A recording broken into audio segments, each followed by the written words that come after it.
Hello, guys. How are we today? All right. So I just finished reading a book. It was given to me by some cutie. She's no longer here, so I think we can just call her a friend. So, a friend gave me this book before she traveled, and beautiful book. Youth, super reminded me of a lot of things that I used to do. I haven't looked at the camera since I said hi. What's up? It's very much processing it. But this book referenced a few other books that I read, especially like some teachings, spiritual teachings, let's just say. And it reminded me of something that I want to share. So in this book, he talks about like complete and utter surrender to what life's wishes. And uh, I dabbled with that at a point in my life and kind of like let go, but I was not actually true to myself, right? So then automatically you're taken either to explore yourself properly or you're taken to no longer be yourself. And that's where we get to decide what we want to be and how we want to be like, I guess. So I think these moments are always tests. Like every single time something is thrown in front of you, it's a test. And it's always mentioned, it's always kind of like reflected. It's always pointed out by everyone. It's like whoever's trying to teach us something is always telling us to kind of like learn from whatever's happening in front of you. And I think our biggest thing for us is the fact that we try to, the best we could do is what we know how to do. But anyway, so I want to read you the last page. There was something that he wrote. The more I let go, the freer I became. It was not my responsibility to find what was binding me. That was my life's job. I think he was reflecting on how life was trying to kind of like remove him from whatever was binding him. His responsibility here, my responsibility was to willingly let go of whatever was brought up within me. Because I really want to trigger just like the past, the later themes of my videos have been about how our engagement is always kind of like bringing something out of us. And there are a couple of videos, including one that is about how human beings bring out the worst in us. And I use the term worst because that's the first thing we kind of notice. We kind of notice that energy. The reality is, in that video also, I discuss how that energy is energy that we have to observe, look at, and either accept that it's coming from us the way it is and just let it be the way it is, or kind of like accept that we're the ones that are letting it come out of us and kind of like adjust it. So what he's written here is beautiful. It's like he had no responsibility to find what was binding him. And until the age of 80, that guy was like a devoted like meditator and spiritual guy with like a whole lot of things. Till like the age of 60, I think, or something like this. He kept noticing that he is consistently changing, which is, I think, fascinating because a lot of us kind of like want to reach a certain thing, but there's a lot in us that we always either get the opportunity to let go of or reject the opportunity to keep that and keep it within ourselves.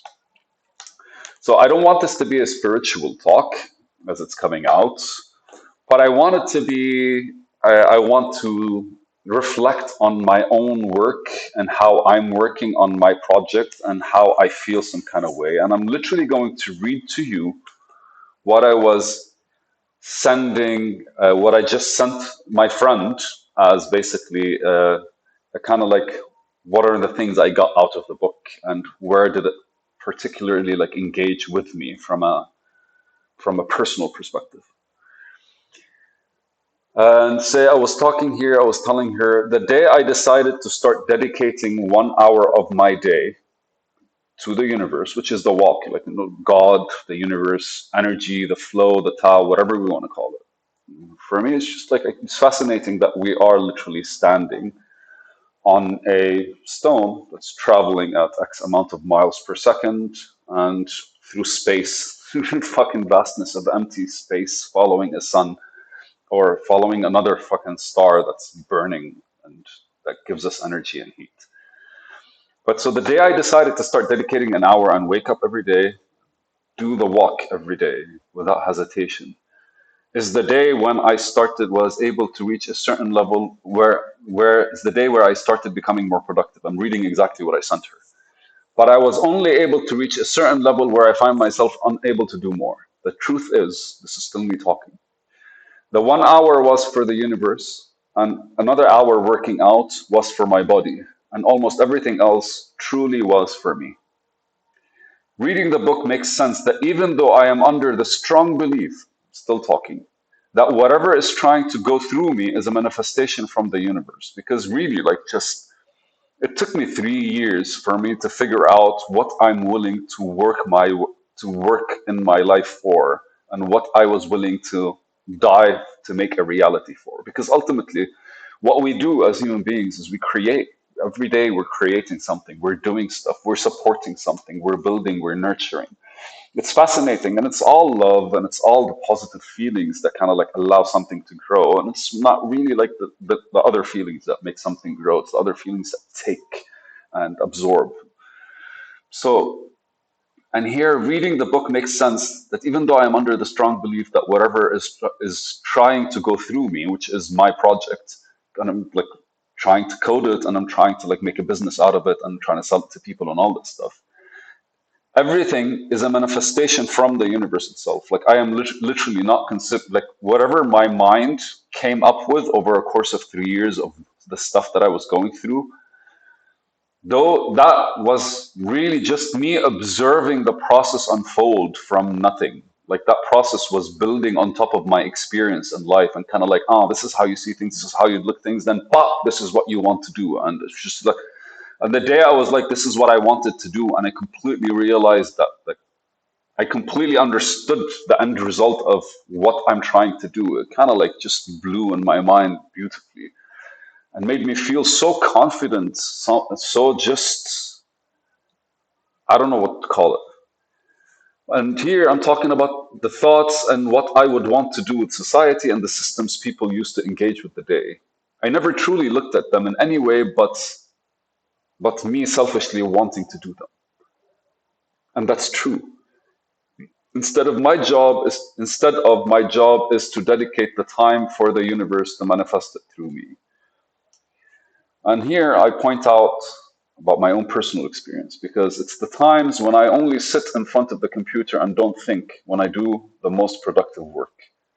And that's when I'm not involved truly, me personally, I'm not involved with what's happening. I'm just like standing in front of the computer. This needs to be done, I'll do it. This needs to be done, I'll do it. It's just happening on its own. I get to watch it. And the book made me see it again. The thing I say is, and a thing that I say all the time and established in the year 22 is, when we think, we truly are just standing in our own way, because we can only think of what we know truly observing our thoughts, when in reality we only get to think after something is done. So this is a beautiful recap that took me back 5 years, and especially after I finished the book. And it wasn't really the ending that got to me, but more the every piece of that book was kind of like hinging on an experience I had, and me kind of like looking at on basically how his mindset guided him through it, and how his just openness to the fact that whatever it is he was doing, he wasn't the person that wasn't he wasn't doing it for himself, that allowed him to always kind of like be free from that decision, free from the responsibility of these big things, free from the tension that we put on ourselves, especially when we decide, I want to do this, and then you find all the thoughts in your head coming and cluttering your head. And basically, you're paying the price for not doing this sooner. And it's a fascinating engagement with how he engaged with his own mind, which he calls the voice in his head, throughout the years by first hiding it, and then eventually allowing it to just be there and engage with him and just be maybe the voice of reason or at least the devil's advocate when it comes to everything that gets thrown in front of him. I don't know, it's kind of like landed exactly at the end of the year, exactly when everything was changing this book. So you kind of have to start looking at, have to start I have to start accepting that as exciting as it is doing what I'm doing, I should not be feeling anything towards it because it's really not mine. Whoever's building a company so that people in society can do things differently, is not really building it for himself. Is Isn't that the case? And so I'm super excited for this to kind of like jolt me back into place and kind of like just give me a chance to re-look at why I've been stuck at a certain level for so long and why I've been feeling stuck and just properly get out of it. Thank you guys.